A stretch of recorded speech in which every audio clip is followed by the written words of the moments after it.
what precisely is it about Annabelle, a Raggedy Ann doll that seems to be completely harmless, that makes her so terrifying?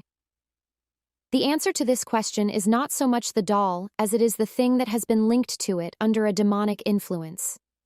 For the purpose of comprehending this apprehension, it is necessary to investigate the beginnings of Annabelle the doll and to remove the sensationalized layers of Hollywood horror in order to uncover the genuine narrative of Annabelle, which starts with a birthday gift that was given with good intentions.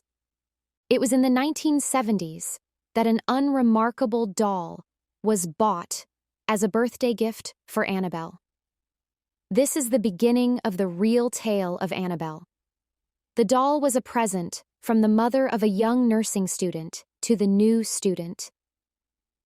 The young girl who was given this doll maintained her as a decorative piece inside her apartment. She often displayed the doll on her bed after she had made it. Almost immediately after the doll was brought into the house, her new owner and her roommate began to see some peculiar behavior coming from the doll. Supposedly, the doll would move about on its own without any assistance. In the beginning, this was accomplished by the use of minor motions, such as the doll's legs being crossed. This continued to happen until it reached a point when the doll was discovered in other rooms, in addition to the one in where it had been placed earlier. The doll was even photographed kneeling, which was a position that it would be physically impossible for it to replicate in the future. In addition to these motions that could not be explained, many handwritten messages were discovered in various locations around the residence. The words included in them looked to have been penned by a youngster and included phrases such as, "Help me." The most peculiar aspect of the appearance of these notes was that there were neither pencils or parchment paper inside the flat. As a result, it seemed as if the notes must have originated from a location that was not the residence. This conduct both worried and fascinated the two young pupils who lived in the same house as the doll. One day, however, blood was found on the doll, which caused their alarm to reach its highest point. On the doll's hands, there was blood that was fresh and moist, and on the doll's chest, there were 3 separate blood droplets that could be seen. As a result of this occurrence, the girls came to the conclusion that they should get in touch with a medium who might help them conduct a séance in their own house. A gathering like this was arranged in an effort to determine whether or not there was anything supernatural going on. During this particular séance, the medium is said to have connected with the spirit of a little girl called Annabelle Higgins, who was 7 years old at the time. There were rumors that Annabelle had been murdered and left on the vacant field that was the foundation for the apartment complex that the young nurses were now residing in. It is said that her soul was suffering from loneliness, and that she had been searching for young people with whom she could feel at ease in order to seek acceptance from them. Being the kind person that she was, the owner of the doll made the catastrophic error of inviting Annabelle to possess the doll instead of being aware of the consequences.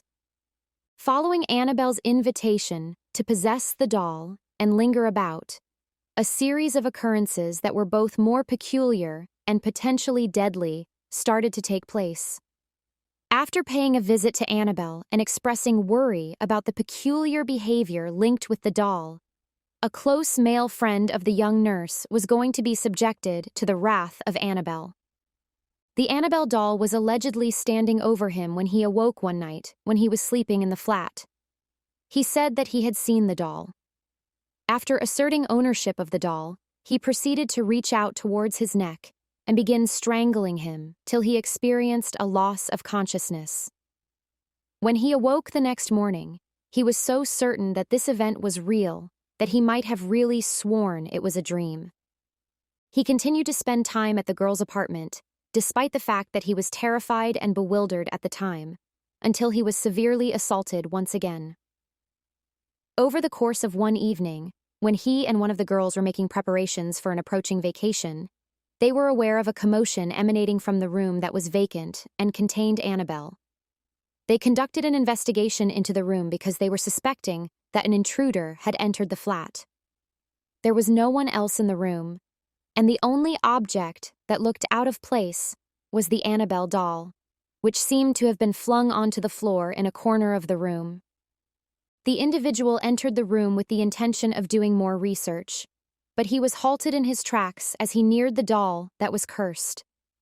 When he saw that his own blood was beginning to leak through his shirt, he grabbed his chest tightly. It was seen that he had 7 huge scratches over his chest as he removed his shirt.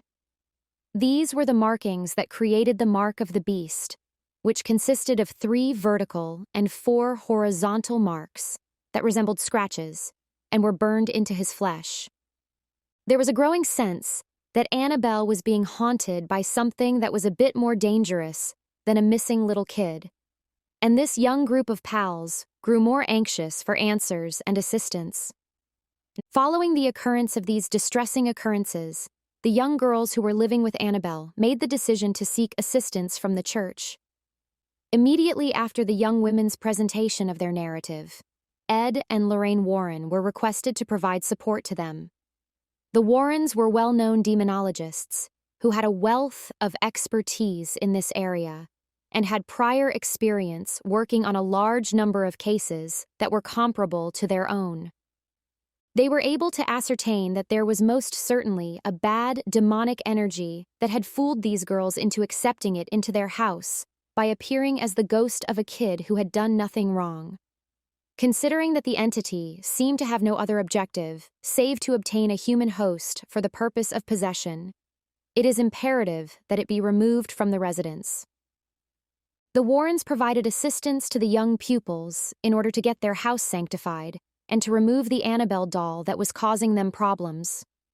On the other hand, it seemed as if the linked spirit followed the doll and caused the Warrens to experience life-threatening inconveniences by causing damage to their vehicle as they were driving home. Following Ed's application of holy water to the doll, these problems were finally resolved. Despite the fact that Annabelle had arrived at Warren's house, it proceeded to carry out its evil intentions. The creature continued to travel on its own and frighten those individuals who had the misfortune of coming into touch with it. At the present day, the Annabelle doll may be found at the Warrens Occult Museum, which is located in Connecticut. A glass container that is lined with crosses and inscriptions from the Bible that are meant to protect the doll is used to preserve it. Furthermore, Annabelle, in addition to the whole of the occult museum, is blessed on a regular basis by a priest.